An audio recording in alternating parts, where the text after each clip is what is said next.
We know the freaks come out at night. So who do you like to have a freak performance in the captain spot for the Steelers at the Ravens Ooh. divisional matchup, week 17? I mean, for this game, it doesn't need to be too freaky to win the slate here. So I'm going with Kenny Pickett in the captain. So I think he makes a ton of sense there for this slate specifically.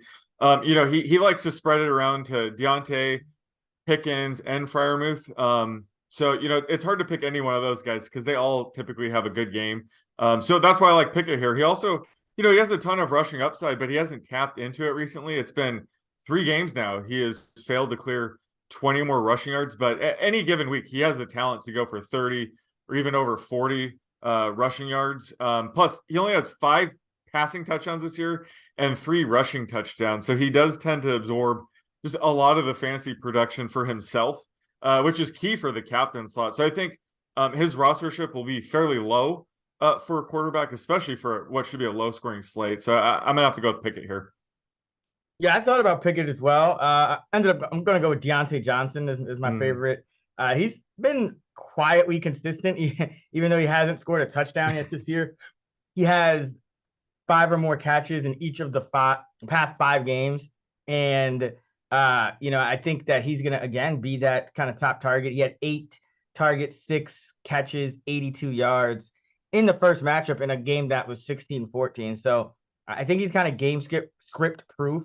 And, he's not catching a ton of deep balls or anything like that, but that actually helps him, especially in a full PPR site like a DraftKings, because he's going to get those high percentage looks and should be able to get you, double-digit points just by kind of stepping on the field here. So I do like Deontay here, who's starting to perform. But yeah, it would be something if he goes through the whole year catching. What is he's up to 82 catches and still no touchdowns. It's So Yeah, it's not just that. He has 9 end zone targets. Which is obviously the most by any player that has 0 touchdowns. But all the guys in the 9 catch range have 3 to 5 touchdowns. mhm. So he is certainly due for some positive touchdown regression here. So I do like that call. And he had that big 10 catch game a couple games ago. So Yep. he has a really high floor and ceiling. Yeah, it's been one of those. Yeah, I'm trying to think of the last guy that was like didn't get a touchdown the entire year. Was it did who? No, who always would get like 1 or 2. He would get 3 or 4. I'm think the name that keeps coming into my head is Ruben Randall. I think Ruben he had. Randall, You don't holy remember him crap. having a season where he had like a bunch of catches and no. Let me check that because I know it was somebody that went through a whole year. No, he got a couple. He's in the year I'm thinking about. Yeah, man, I can't remember the last time a guy went this long without a touchdown And catch. Keenan Allen was usually good for 4 or 5, Yeah, despite it just would never be massive volume. 0. Yeah, Yeah. yeah. Like no, this is pretty nuts. But who do you like for dart throws? Yeah, so anytime the Steelers are on a showdown slate, have to consider Steven Sims. He is just the clear number 3 receiver right now. He had his second straight game with 60% plus routes run rate. He had a very quiet 1 catch, 7-yard game. Again, we're not expecting too much from him.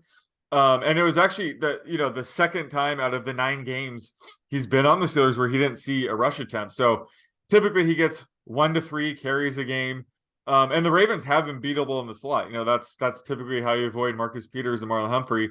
So I think he has some sneaky upside here. Again, we're talking 3 to 4 catches here with maybe a couple rush attempts, which should be more than enough on what should be a lower scoring 1 game slate. He's not a guy I would ever recommend on a main slate, but for what these 1 game slates, I love him. Plus, he's their punt and kick returner. So again, if you want to stack him with the defense, I think that makes a ton of sense on this slate.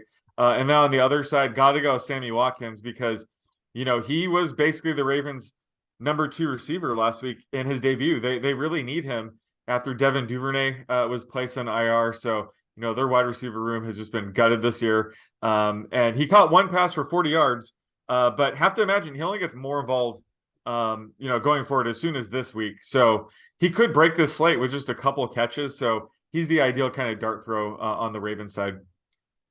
Yeah, I like Watkins as well. I think, him having that familiarity with the team and the system Yeah. after being there. And also, I'm sure he worked with Tyler Huntley a ton because he was kind of, second string even when he was on the Ravens. So there has to be some familiarity there. But yeah, they love his run blocking. So I like Watkins as well. I think, Deshaun Jackson, he's kind of cooled down with Huntley because Huntley doesn't really throw the ball down the field. So that's kind of hurt Deshaun, even though he was in there for probably the same amount of plays as Watkins in the pass game last week. And on the Steelers side, like Sims, I'll go Jalen Warren here again. He's got 17 touches over the past 17 carries, over the past 2 games, couple of catches as well. So you can usually count on him to mix in for 6 to 10 touches a game. And on a slate like this, especially where it could be lower scoring, I think the running backs could come into play, even though it is a tough matchup here against the Ravens. Warren can also do some things in the pass game, and if you get Najee banged up, which he has been a few times, you're also in a good spot. So like Jalen Warren on the Steelers side this week. Yeah, we have 2 fullbacks on this slate, right? Yeah, we got Derek Watt for the Steelers and then Patrick Ricard for the Ravens. Both tend to be somewhat involved in the offense. These aren't the worst starters. Watt has 7 carries, 5 catches, and a receiving touchdown this year. Yeah, and then Ricard has 13 targets this year. So, both of these guys heavily involved. Are you thinking of throwing any darts on them in some lineups? Yeah, I think Ricard makes sense because, he hasn't really done much the past 3 or 4 weeks, but he runs enough routes where he could absolutely catch 2 or 3 balls. And I think on these lower scoring slates, like what's the total in this game? 35.5? Yep. Or something like that. So slates like that, I think I'm more comfortable taking an extra flyer or 2 on these fullbacks. Because, Ricard, he has 1, 2, 3 games where he has at least 2 catches. So I think on a slate like this, that would be more than enough. And then you could, spend up on your other flex spots. So I think Ricard, makes sense here. Yeah, and as far as the luck rankings, this game just misses the 10 spot threshold, right? It's Pittsburgh is the 16th, and Baltimore's been the 7th luckiest. Yep. So that's a luck ranking differential of 9. So typically we like to see 10 or more. And as we found, the bigger the gap you get, the more likely that team is to cover the spread, which is nice. So this one just falls just short of the 10 luck rank differential. Yeah, but in general, the